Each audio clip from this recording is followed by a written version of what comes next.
नमस्कार मित्रांनो, साधी माणसं या मालिकेच्या आजच्या भागामध्ये आपल्याला खूपच मज्जा बघायला मिळणार आहे.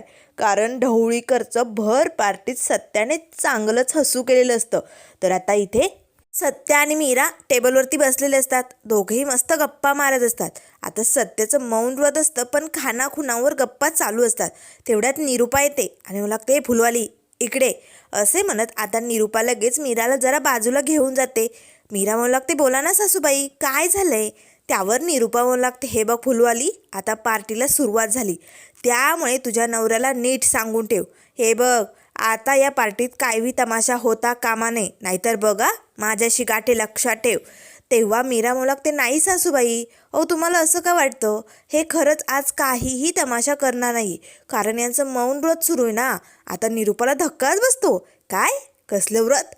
तेव्हा मीरा म्हणू लागते, सासूबाई मौन व्रत हे काय बी बोलणार नाही, कुणी किती बी काय बी म्हणू द्या, नाही बोलणार हे.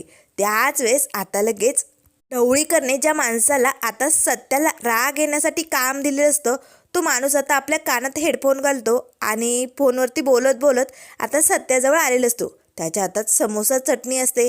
तेव्हा तो फोनवरती म्हणत असतो, अजय, आपल्यालाही आपल्या फार्म हाऊसवरती अशीच पार्टी करायची बरं का, ढवळीकर साहेबांसारे एकदम छान. त्याच वेळेस आता सत्या मात्र आपल्या मोबाईलमध्ये बघत असतो. तेवढ्यात आता तो माणूस मुद्दामून चटणी तशी बोटं बुडवतो आणि आता लगेच ती खरकटी जी बोटं असतात ना, ती सत्याच्या शर्टला पुसू लागतो. आता मात्र सत्या लगेच त्या माणसाकडे बघू लागतो. त्याच वेळेस ढवळीकरचा मित्र मात्र ढवळीकरकडे बघून हसत असतो गालातल्या गालात, कारण आता त्यांचा प्लॅन सक्सेस होणार असतो. आता यामुळे त्या दोघांना खूप आनंद झालेला असतो. ढवळीकर मात्र लांबनं आता एकटक सत्याकडे बघत असतो. कधी हा सत्या भडकेल आणि एकदा का याला मारायला सुरुवात केली की तमाशा सुरू. याचाच आता ढवळीकरला खूपच आनंद झालेला असतो. त्याच वेळेस आता सत्याला मात्र खूपच राग येतो. सत्या मात्र आता कसा बसा मोठा श्वास घेतो आणि धूमकेतूला शब्द दिलेला असल्यामुळे आता गप्प बसतो आणि राग शांत करण्याचा प्रयत्न करू लागतो. मीरा लगेच निरूपाला म्हणू लागते, सासूबाई, तुम्ही अगदी बिना टेन्शनचं या पार्टीत एन्जॉय करा, आज असं काय बी होणार नाही, यांनी मला सबूत दिला आहे. त्याच वेळेस आता सत्या मात्र उठून उभी राहतो आणि त्या माणसाकडे रागानेच बघू लागतो. तेव्हा लगेच आता तो ढवळीकरचा मित्र म्हणू लागतो, सॉरी सॉरी या, मला कळलंच नाही, मी तुमच्या शर्टला खरकटे हात पुसले ना, सॉरी, मला माफ करा. असे म्हणत आता ढवळीकरचा मित्र सत्यासमोर हात जोडू लागतो आणि माफी मागू लागतो. सगळे पार्टीतले लोक आता सत्याकडे आणि त्या माणसाकडे बघू लागतात.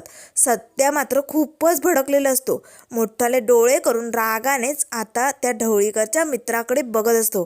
तर इकडे ढवळीकरला उकळ्या फुटू लागतात, कारण आता हा सत्या एकदा का ओरडायला सुरुवात झाली की पार्टीत अशी मज्जा येणार आहे ना, त्यामुळे त्याला काय करावं काय नाही असं झालेलं असतं. तेवढ्यात लगेच आता ढवळीकरचा मित्र म्हणू लागतो, सॉरी या सर, सॉरी, मला माफ करा, तुम्ही रागवाल माझ्याशी, मला माहिती आहे, हे बघा मी कामच तसं केलं, मी तुमच्या शर्टला हात पुसले ना, हवं तर तुम्ही राग काढू शकता, बोला ना. त्याच वेळेस सत्याचं मात्र मौन व्रत असतं. तेव्हा सत्या लगेच आता खानाखुणा करून त्या माणसाला म्हणू लागतो, नाही नाही नाही, मला कसलाही राग आलेला नाही आहे, तुम्ही जा जा, नको नको जा. त्याच वेळेस आता त्या माणसाला धक्काच बसतो. अरे बापरे, हा माणूस असा का करतोय? तेव्हा तो मित्र म्हणू लागतो, अहो सर, तुम्हाला काही बोलायचं आहे का?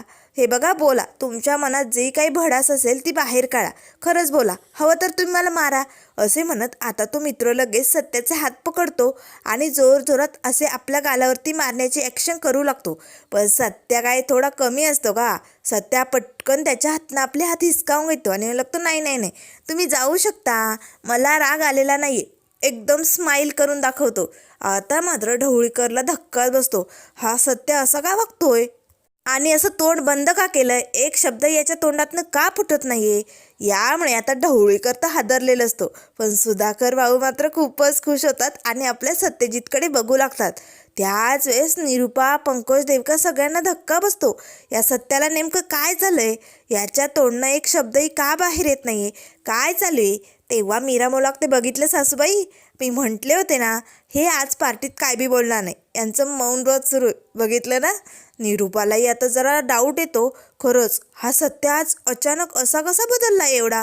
निरूपाही आता पंकज आणि देविकाजवळ जाऊन बसते. त्याच वेळेस मीरा येते. आता सत्या लगेच रुमाल घेऊन ते जे काही डाग पडलेले असतात ना, ते आता पुसून काढू लागतो. तेव्हा मीरा येते आणि पटकन सत्याच्या हातनं रुमाल घेते आणि मला लागते, अहो द्या की मी पुसून काढते असे म्हणत आता मीराने तो शर्ट साफ केलेला असतो. मीरा मात्र आपल्या नवऱ्याचं आता खूपच कौतुक करू लागते. अहो कसलं भारी जमलं ना, तुम्ही अजिबात रागवले नाही. तेव्हा लगेच आता सत्य म्हणू लागतो, नाही धूमकेतू म्हणजे असं खाना खुना करून सांगू लागतो. तेव्हा मीरा म्हणू लागते, अहो सुटली आता शपथ, तुम्ही आता बोलू शकता. तेव्हा सत्य म्हणू लागतो, खरंच? आता सत्य मोठा श्वास घेतो आणि लागतो, धूमकेतू किती अनावर केलं असेल मी, असा राग आला होता ना मला या माणसाचा. तेव्हा मीरा म्हणू लागते, हो सांगितलं ना जास्त बोलायचं नाही आहे तुम्हाला. तेव्हा सत्य म्हणू लागतो, हो पण कसं बसं मी कंट्रोल केलं आहे धूमकेतू, ते पण कशासाठी माहिती आहे, केवळ माझ्या बायकोला शब्द दिला म्हणून. तेव्हा मीरा म्हणू लागते, वा बायकोचा शब्द मस्त पाळताय, खूपच भारी वाटलं मला. तेवढ्यात आता लगेच तो ढवळीकरचा मित्र आता ढवळीकर जवळ येतो. त्याच वेळेस ढवळीकर खूपच भडकलेला असतो. सत्या मात्र आता त्या दोघांकडे एकटक बघू लागतो. तेवढ्यात आता ते दोघेही रूममध्ये आतमध्ये निघून जातात. सत्या आता धूमकेतूला म्हणू लागतो, धूमकेतू मी जरा हे ना फ्रेश होऊन येतो, म्हणजे जरा डाग पडलाय ना, थोडंसं पाण्याने धुतलं म्हणजे चांगलं दिसेल की नाही. तेव्हा मीरा म्हणू लागते, हो पण लवकर या असे म्हणत आता सत्या मात्र लगेच ढवळीकर आणि त्या माणसाचा पाठला करत इकडे रूमपर्यंत पोहोचलेला असतो. आता तिथेच खिडकीच्या बाजूला लपून ढवळीकर आणि त्या माणसाचं सगळं बोलणं सत्या ऐकत असतो. मग लगेच ढवळीकर म्हणू लागतो, हे तुला सांगितलेलं काम जमलं नाही चांगलं. त्यावर लगेच तो मित्र म्हणू लागतो, साहेब मी खरंच खूप चांगलं काम करण्याचा प्रयत्न केला होता, पण त्या माणसाला रागच आला नाही. असं कसं सत्य आहे तो, मी एवढे हात पुसले त्याच्या शर्टला, खूप काही केलं पण तरीही तो चिडला नाही आहे, मला ना मोठा प्रश्न पडलाय. तेव्हा लगेच ढवळीकर म्हणू लागते, तुझं काम करून उपकार नाही केले, चल निघीकडनं. खरं तर त्या सत्याने तुझ्यावर हात उचलायला पाहिजे होते, पण नाही तसं काही झालंच नाही, कारण पार्टीत तमाशा होणार होता ना, तो सगळा थांबला तुझ्यामुळे, चल निघ इकडनं असे म्हणत आता तो माणूस तिकडनं निघून जातो. आता मात्र ढवळीकरच्या मनात काय प्लॅन चालू हे सगळं काही सत्याला समजतं. तेव्हा सत्या मनाशीच म्हणू लागतो, वा रे बेट्या ढवळीकर, म्हणजे तो हे समजा मुद्दामून करायला एकतर मी चिडावं रागवावं आणि मग कुणावर तरी हात उचलवावा आणि मग या पार्टीत मोठा तमाशा करावा, हे सगळे ना ढवळीकर तुझ्या मनात. पण तुला माहिती नाही हा सत्य आणि त्याची सत्यागिरी काय असते ते. आता बघस मी तुला दाखवतो. त्याच वेळेस आता शलाका येते आणि म्हणू लागते, विक्रांत अरे ते बघ तुझी कामं बाजूला राहू दे, हे बघ पार्टीची वेळ झाली आता, तू तयार हो बरं. तेव्हा लगेच आता ढवळीकर म्हणू लागतो, हे बघ शलाका आपले दोनही प्लॅन फ्लॉप झालेत, त्यामुळे आपल्याला असं काहीतरी करावं लागेल ज्यामुळे तो सत्या भडकेल. तेव्हा शलाका म्हणू लागते, काळजी करू नको, असं होईलच, पण त्यासाठी आपल्याला काय करावं लागेल, आधी पार्टीला सुरुवात करावी लागेल. आपल्या रियूचा बड्डे आणि तू अजून तयारही झाले नाही. हे बघ तुला जे काही प्लॅन करायचे आहेत ना ते नंतर कर, पण आधी चल बरं पटकन तयार होऊन घे. तेव्हा ढवळीकर म्हणू लागतो, शलाका अगं खरी मजा तर तेव्हा येणार आहे जेव्हा या सत्याने या पार्टीत तमाशा घातला ना, तेव्हा खरी रंजकदार पार्टी होईल आपली.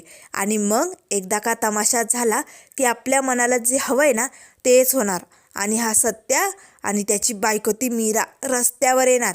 असे म्हणत आता ढवळीकरने आणखीन पुढे काही प्लॅन आखलेले असतात ते आता शलाकाला सांगितलेले असतात. आता मात्र सत्या तिकडेच बाजूला लपून बसलेलं असतो. हे सगळं ढवळीकरने मुद्दाम करायचं ठरवलं हे त्याला समजलेलं असतं. त्याच वेळेस आता लगेच शलाका म्हणू लागते, बरं ठीक आहे चल मी बाहेर जाते, तू पटकन फ्रेश होऊ नये आणि बदल बरं हे कपडे, चल हा सूट घालू नये. तेव्हा ढवळीकर म्हणू लागतो, ठीक आहे मी आलोच फ्रेश होऊन. असे म्हणत आता ढवळीकर लगेच फ्रेश होण्यासाठी बाथरूममध्ये जातो. तेवढ्यात आता लगेच सत्या खिडकीतनं रूममध्ये आलेला असतो. आता मात्र सत्या लगेच इकडे तिकडे ड्रावरमध्ये कैची शोधू लागतो. आता कातर सापडताच ढवळीकरच्या पायजम्याची नाडी जी असते ना ती सत्याने अशी कातरून ठेवलेली असते, म्हणजे असं थोडंसं जरी खाली वाकलं तरी नाडी पटकन तुटून जाईल, अशा पद्धतीने सत्याने आता नाडी कापून ठेवलेली असते. त्याच वेळेस आता ढवळीकर लगेच फ्रेश होऊन बाहेर येणार, तोपर्यंत सत्या इकडे गायब झालेला असतो. आता ढवळीकर मस्त लगेच सूट बीट घालून तयार होऊन आता बाहेर आलेला असतो. मस्त कुर्ता पायजामा घालून ढवळीकर शलाका तयार असतात. तर इकडे आता देविकाने प्लॅन करायला सुरुवात केलेले असतात. तेव्हा आता लगेच देविका एक वेटरजवळ येते आणि म्हणू लागते, माझं एक काम होतं, करशील का? असे म्हणत देविका आपल्या हातात 500 रुपये धरते. त्याच वेळेस आता पैसे बघून मात्र वेटरलाही लालच येते. तेव्हा वेटर म्हणू लागतो, ठीक आहे मॅडम, काय काम आहे सांगा तुम्ही. त्यावर लगेच देविका आपल्या मोबाईलमध्ये आता सत्याचा फोटो दाखवते. हा बघ, हा सत्य आहे. एक ग्लास ज्यूस घेऊन जायचं आणि या माणसाच्या अंगावरती सांडून द्यायचं. बघ, हा माणूस तुझ्यावरती भडकेल आणि मग तुला मारायला सुरुवात करेल आणि मग या पार्टीत तमाशाच तमाशा होईल. हो ना, चालेल ना? तेव्हा लगेच तो वेटर म्हणू लागतो, ठीक आहे मॅडम, तुमचं काम होऊन जाईल. असे म्हणत आता लगेच तो वेटर तिकडनं निघून जातो. त्याच वेळेस देविका मात्र आता वरनं इकडे सत्याकडे बघू लागते आणि लागते, सत्या, आता एका दगडात ही देविका 2 पक्षी मारणार आहे. एकतर सत्याचा खेळ खलास होणार आणि माझ्या बापाचा विषय मिटणार. म्हणजे कसं, देविका एकदम भारी, नाईसा. असे म्हणत देविका खुश झालेली असते. त्याच वेळेस आता लगेच इकडनं सत्या फ्रेश होऊन आता धूमकेतूजवळ येऊन बसतो. तेव्हा मीरा म्हणू लागते, हो झालं का साप? त्यावर सत्या म्हणू लागतो, हो धूमकेतू झालं, पण जरा गारगार वाटतंय ग, पाणी लावलं ना मी त्याला. तेव्हा मीरा म्हणू लागते, काळजी करू नका, जाईल थोड्या वेळात सुकून. त्याच वेळेस आता तो वेटर लगेच ग्लास भरून ज्यूस घेऊन आलेला असतो. देविका त्याला खुणावत असते, जा पटकन, तिकडे बसलाय ना तो सत्या, जा त्याच्याजवळ. ही भामटी देविका ही आता सत्याला त्रास देण्याचा प्रयत्न करू लागते. त्याच वेळेस तो वेटर आता सत्याजवळ येतो. देविका सारखी खुणावत असते, पाड त्याच्या अंगावरती ग्लास. तेवढ्यात आता तो वेटर ग्लास पाडणार, तेच आता लगेच ढवळीकर आणि शलाका मस्त तयार होऊन आलेले असतात. तेव्हा ते सगळ्यांना म्हणू लागतात, चला चला गाईज, सगळ्यांनी इकडे बघा, आता मला एक अनाऊन्समेंट करायची आहे. त्याच वेळेस सगळेजण आता उठून उभी राहतात आणि ढवळीकर आणि शलाकाकडे बघू लागतात. तेवढ्यात आता तो वेटर लगेच हाता मुद्दामून आपला ट्रेचा कानुडा करतो. आता तो ग्लास सांडलेला असतो, पण मात्र सत्याच्या अंगावर नसून, कारण सत्या खुर्चीवरनं उठलेल्यामुळे तो ग्लास आता सत्याच्या खुर्चीवरती पडलेला असतो. आता मात्र ती सगळी खुर्ची भरलेली असते, त्यावरती ज्यूस सांडलेलं असतं. तेवढ्यात लगेच आता सत्याचं पाठीमागे लक्ष जातं. सत्याला समजलेलं असतं की हे सगळं ढवळीकरने मुद्दाम केलेलं असतं. त्याला काय माहिती हे सगळं भामट्या देविकाचं काम आहे. तेव्हा सत्या लगेच आता त्या वेटरकडे बघू लागतो. वेटर मात्र आता सत्याला म्हणू लागतो, सॉरी सर, चुकलं माझं. त्याच वेळेस देविका मात्र खूपच खुश होते. आता मात्र हा सत्या तमाशा करणार, कारण आता अंगावर तर नाही, पण निदान खुर्चीवर तर सांडलंय ना. तेव्हा सत्या म्हणू लागतो, ओ दादा, अहो चुकून सांडलं का? तेव्हा ते वेटर म्हणू लागतात, नाही म्हणजे ते. त्याच वेळेस सत्या म्हणू लागतो, हो जपून काम करत जा, हे बघा आता हे तुम्हाला साफ करावं लागेल, जा बरं पटकन, काहीतरी आणा आणि हे साफ करून घ्या. तसं म्हणजे तुमचे ढवळीकर साहेब खरंच खूप चांगले हो, अगदी मनाने चांगलेत, ते काय बी बोलणार नाही, पण कामं जरा जपून करत जा, जा पटकन साफ करून घ्या. असे म्हणत आता सत्या लगेच ढवळीकरकडे बघू लागतो. त्याच वेळेस ढवळीकर म्हणू लागतो, चला आज आमच्या रियूचा बड्डे, त्यामुळे तुमचं प्रेम, तुमचे आशीर्वाद, तुमचे विशेष सगळं काही आमच्या रियूच्या पाठीमागे राहू द्या. आमची रियू आमची एकुलती एक पोरगी, अगदी तिच्या लहानपणापासून आम्ही तिचा बड्डे खूप मोठा साजरा करत आलो आहे आणि म्हणूनच आज आम्ही ही पार्टी ठेवली. त्यामुळे सगळ्यांनी पार्टी एन्जॉय करायची बरं का. त्याच वेळेस सत्या लगेच आता इकडे ढवळीकरकडे समोर येतो आणि ढवळीकरकडे बघून हसू लागतो. आता ढवळीकरलाही धक्काच बसतो, या सत्याला काय झालंय, हा पुढे का आलाय आणि हसतोय का असा. त्याच वेळेस सत्या म्हणू लागतो, ढवळीकर काका, पार्टी खरंच खूप मस्त या, एकदम भारी. ढवळीकर आता मुद्दामून हसू लागतो. आता सगळ्यांसमोर धड काही बोलताही येत नाही ना, त्याला सत्याचा राग येत असतो. त्याच वेळेस सत्या आपल्या खिशातनं आता 500ची नोट काढतो आणि ढवळीकरच्या अशी जवळपास फेकतो. आता ढवळीकरचं त्याकडे काही लक्ष नसतं. तेव्हा लगेच आता ढवळीकर म्हणू लागतो, चला तर मला काय म्हणायचं होतं. तेवढ्यात सत्या म्हणू लागतो, ढवळीकर काका, अहो तुमचे पैसे पडलेत की खाली. आता पैशाला हा जरा हापुसलेलाच, किती श्रीमंत असला तरी चिगट ते चिगटच असतात. आता मात्र 500ची नोट बघताच आता ढवळीकर म्हणू लागतो, हो बरं ठीक आहे, घेतो मी. असे म्हणत आता ढवळीकर पटकन ती 500ची नोट उचलायला जातो आणि त्या क्षणाला आता त्याच्या पाय जम्याची नाडी तुटलेली असते. ढवळीकर आता पटकन ती नोट उचलतो आणि आपल्या खिशात घालतो आणि त्या क्षणाला त्याची पॅन्ट, जो पायजमा असतो ना, तो खाली निसटून जातो. आता मात्र सगळे लोक ढवळीकरकडे बघू लागतात. त्याच काही लक्ष जात नाही, त्याला काही कळून येत नाही. तेव्हा लगेच आता सगळे हसू लागतात. अरे बापरे, ढवळीकर साहेबांचा पायजमा गळून गेला. सगळेजण आता खूपच जोरात हसू लागतात. सुधाकर भाऊ, पंकज, देविका, पार्टीत आलेले प्रत्येकजण आता सगळेजण मोठमोठ्याने हसू लागतात. ढवळीकर पटकन आता तो पायजमा वरती ओढतो. अरे बापरे, हे कसं झालं? तेव्हा शलाका लागते, विक्रांत, अरे काय हे? आता सगळेजण हसत असतात. विक्रांतला मात्र खूपच राग येतो. त्याच वेळेस विक्रांत मात्र आता तो पायजमा कसा तरी पकडून रूमकडे निघालेला असतो. तेव्हा शलाका लागते, इकडून कुठे? इकडून जा. सत्या मात्र आता ढवळीकरकडे बघू खूपच दात काढत असतो. तेवढ्यात आता मीराला जरा डाऊट येतो. नक्कीच ह्यांचा काही हात नाही आहे ना? ही नाडी कशी तुटली या ढवळीकर साहेबांच्या पॅन्टची? नाही नाही नाही, काहीतरी गडबड वाटायली. असे म्हणत मीरा सत्याजवळ येते आणि मला लागते, हो तुम्ही तर काही केलं नाही ना? तेव्हा सत्य मला लागतो, धूमकेतू अगं काय बोलायली, मी काय बी केलं नाही. आता दोघेही पुन्हा इथे खुर्चीवरती येऊन बसतात. मीरा मात्र जरा फुगलेलीच असते, कारण तिला वाटतं की नेमकं हे सगळं झालंय यात यांचा तर काही हात नसेल ना. तेव्हा सत्य म्हणू लागतो, धूमकेतू माझा हात काय, माझं बोट बी सुद्धा यात काय नाही आहे. हे बघ धूमकेतू, आता पायजमा ढवळीकरचा आणि त्याचीच नाडी तुटली ना, त्याला मी काय करणार? मी कसला कारणीभूत असणार? उगाच कुठलेही संबंध कुठे जोडत जाऊ नको धूमकेतू. पण धूमकेतू कसली जिरली ना ढवळ्याची. वा वा, काय मजा आली. सगळेजण खदाखद असले ना अगदी मनमोकळेपणाने. तेव्हा मीरा मला लागते, गप्पा बसा. अहो काय बोलायलेत? ढवळ्या असं म्हणताय तुम्ही? मगाशी तर पुढे जाऊन ढवळीकर काका असे म्हणत होते ना. तेव्हा लगेच सत्य मला लागतं, धूमकेतू ते काय बी असू दे, पण मज्जा तर खूप आली नाच. आजचा दिवस एकदम भारी आहे असे म्हणत आता सत्या मात्र गालातल्या गालात हसू लागतो. त्याच वेळेस इकडे आता रूममध्ये आलेला विक्रांत खूपच भडकलेला असतो. तेव्हा शलाका म्हणू लागते, विक्रांत एवढा राग येऊन चांगला नाही. पार्टी चालू आहे आपल्या घरी, तुला लक्षात येतंय का? तेव्हा विक्रांत म्हणू लागतो, हे सगळं कशामुळे झालंय माहिती? त्या सत्यामुळे झालंय. त्यानेच माझ्या पायजम्याची नाडी कापली असेल. तेव्हा लगेच शलाका म्हणू लागते, विक्रांत काहीही बोलू नको. तो कसा असं करू शकतोय? तो काय इकडे आला होता का? उगाच काहीही कुठेही जोडू नको. आणि हे बघ, राग त्या सत्याला आला पाहिजे. तो सत्या चिडला पाहिजे. तू का चिडचिड करतोय? त्यावर ढवळीकर म्हणू लागतो, चिडणार तो सत्य चिडणार आणि मग मी त्याला त्याची लायकी दाखवणार. तेव्हा शलाका म्हणू लागते, ते कसं शक्य आहे आता? तुझे प्लॅन फ्लॉप झाले ना. त्यावर ढवळीकर म्हणू लागतो, होऊ दे. 2-3 प्लॅन फ्लॉप झाले म्हणून काय झालं? आता मी असा प्लॅन आखला आहे ना की तो सत्या रस्त्यावर येणार आहे. रस्त्यावर बघच तू. आता जे काही प्लॅनिंग केलेलं असतं ते सगळं ढवळीकरने इथे शलाकाला सांगितलेलं असतं. त्याप्रमाणे दोघेही आता कामाला लागलेले असतात. तर इकडे मीरा लगेच सत्याला लागते, खरंच ना, तुमचा काही हात नव्हता ना. यावर सत्या मला लागतो, धूमकेतू अगं असं काय करायली? सांगितलं ना, मी काय बी केलं नाही. चल आपण बापाकडे जाऊन येऊ. असे म्हणत सत्या आणि मीरा दोघेही सुधाकर भाऊंजवळ येतात. सुधाकर भाऊ आणि त्यांचा मित्र प्रवीण दोघेही गप्पा मारत असतात. तेव्हा सत्य म्हणू लागतो, बाप अरे तो काही ज्यूस वगैरे घेतलं की नाही? तुला मागू का काही? ए अरे वेटर. तेव्हा सुधाकर भाऊ लागतो, नाही सत्यजित, मी समजा काही घेतलंय, नकोय मला आता काही. तेव्हा सत्य म्हणू लागतो, बाप तू ठीक आहेस ना? तेव्हा सुधाकर भाऊ म्हणू लागतो, हो सत्यजित, मी एकदम बरा आहे. तेव्हा सत्य म्हणू लागतो, बाप तुला काही बोलायचं आहे का? नाही तुझ्या मनात काही असेल तर बोलून टाक बरं का.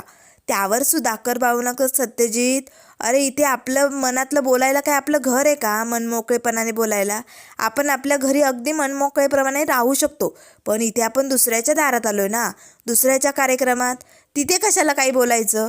आणि हे बघ, जिथे लगेच आग लागेल इथे अशा ठिकाणी ठिणग्या पडू द्यायच्या नसतात सत्यजित. त्यामुळे सत्यजित कोणी बी किती बी काय बी म्हणू दे, त्यांच्याकडे लक्ष देऊ नको. दुर्लक्ष करशील ना. तेव्हा सत्य म्हणू लागतो, चालेल बाप, तू म्हणतोय तसंच होणार. मी काय बी तमाशा करणार नाही आज इकडे. त्याच वेळेस सुधाकर भाऊ म्हणू लागतात, सत्यजित मी माझ्या बायकोला शब्द दिलाय, माझा मुलगा सत्यजित काय बी तमाशा होऊ देणार नाही. पाळशील ना माझा शब्द? त्यावर सत्य म्हणू लागतो, बाप तू तुझ्या बायकोला शब्द दिलाय, पण इकडे मी माझ्या बायकोला शब्द दिलाय. आता मीरा मात्र हसू लागते. तेव्हा सुधाकर भाऊ लागतात, चांगलंय चांगलंय. त्याच वेळेस मीराचा फोन वाजू लागतो. मीरा पटकन आपल्या पर्समधनं मोबाईल काढते आणि उचलते. तर आता शलाकाचा फोन असतो. मीरा पटकन रियाच्या रूममध्ये, अगं तिला तयार करायचं आहे. तेव्हा मीरा म्हणू लागते, चालेल काकू, मी लगेच येते. असे म्हणताच मीरा आता फोन बंद करते. त्यावर सत्य म्हणू लागतो, धूमकेतू कुणाचा फोन होता? तेव्हा मीरा म्हणू लागते, हो रियाला तयार करायचं आहे ना, म्हणून मला रूममध्ये बोलावलं आहे काकूंनी. मी आलेच पण तुम्ही काही गडबड करू नका, नाहीतर तुमच्याकडे बघेन मी. असे म्हणत आता मीरा तिकडनं निघून जाते. सुधाकर भाऊ त्यांचा मित्र मात्र सत्यावरती हसू लागतात. तेव्हा सत्य म्हणू लागतो, बाप तू पण. त्याच वेळेस आता इकडे मीरा मात्र रूममध्ये आलेली असते. आता रूममध्ये कोणीच नसतं. ती रियाला आवाज देऊ लागते, रिया अगं रिया कुठेस तू. पण रूममध्ये कोणीच नसतं, पण समोर मात्र एक सोन्याचा मस्त हार पडलेला असतो. आता मात्र आपली मीरा कशी असते, अगदी मन मोकळी आणि निर्मळ मनाची. ती पटकन आता तो हार उचलते आणि मला लागते ही रियू पण ना चांगल्या वस्तू कुठे ठेवायच्या काय ठेवायच्या हिला ना कळतच नाही. कुठेही काही पडू देती. एवढा चांगला हार इथे पडलाय, मी वरती उचलून ठेवते. असे म्हणत मीराने आता तो हार आपल्या हातात घेतलेला असतो.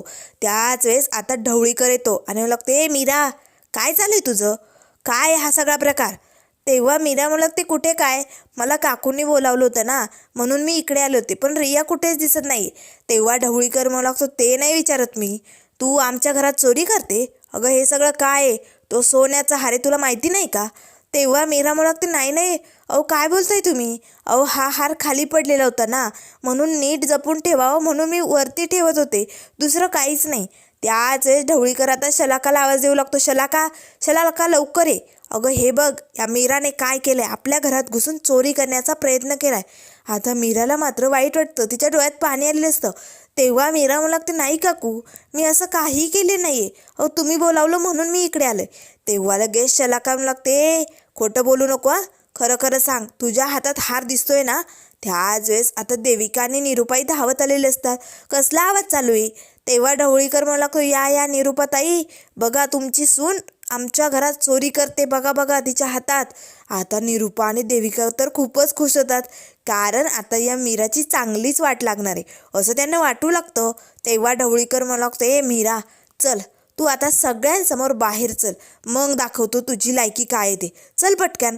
असे म्हणत आता शलाका मीराचा हात पकडते आणि ओढतच तिला इकडे खाली घेऊन आलेली असते. आता मीरा म्हणत असते, ओ काकू थांबा ना, असं काय करताय, मी खरंच काही केलं नाही. मीरा आता समजावून सांगण्याचा प्रयत्न करत असते.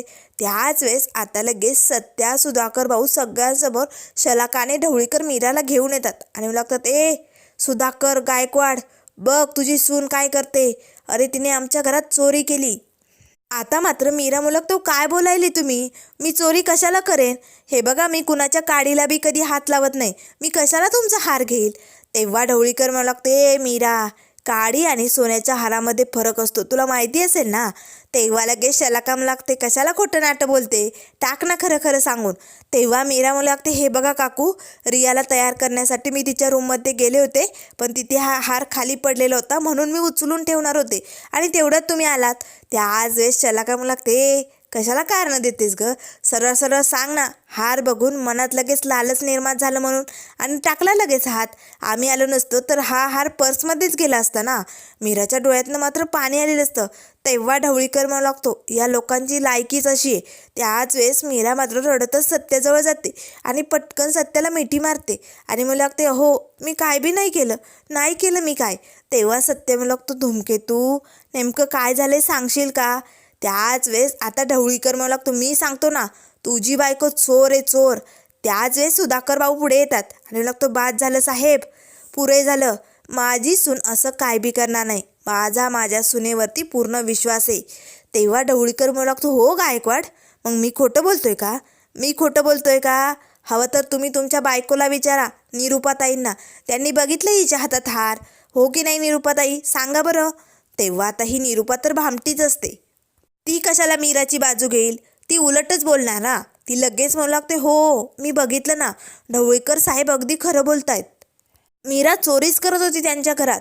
आता मात्र सत्याला खूप राग आलेला असतो, पण तरी सत्या गप्प असतो. त्याच वेळेस मित्रांनो पुढील भागामध्ये आपल्याला बघायला मिळेल, ढवळीकर म्हणू लागतो, मला माहिती आहे ना तुमच्या फॅमिलीतली सगळी लोक अशीच आहेत. एकतर हा सत्या गुंड, त्याची ही बायको चोर आणि त्याचा बापही तसलाच. सगळी फॅमिली एक नंबर भामटाडे आणि ही मीरा तर चोर आहे चोर. आणि काय रे सत्या, एक मिनिट, तू मीराचा हात बघून तिच्याशी लग्न केलं होतं का. म्हणजे कसं आहे, एका गुंडाला चोराची साथ असली म्हणजे एकदम भारी ना. सत्या मात्र आपले डोळे बंद करतो. सत्या खूप भडकलेला असतो, पण तरीही अजून तो गप्प असतो. त्याच वेळेस आता लगेच सुधाकर भाऊ लागतात, बाद झालं साहेब, आता माझ्या सुनेबद्दल मी काय बी ऐकून घेणार नाही. तेव्हा ढवळीकर म्हणू लागतो, मी खोटं बोलतच नाही आहे, अगदी खरं आहे. आणि काय गं मीरा, अगं तू फुलं विकण्यापेक्षा ना स्वतःला विकलं ना तर जास्त पैसे येतील.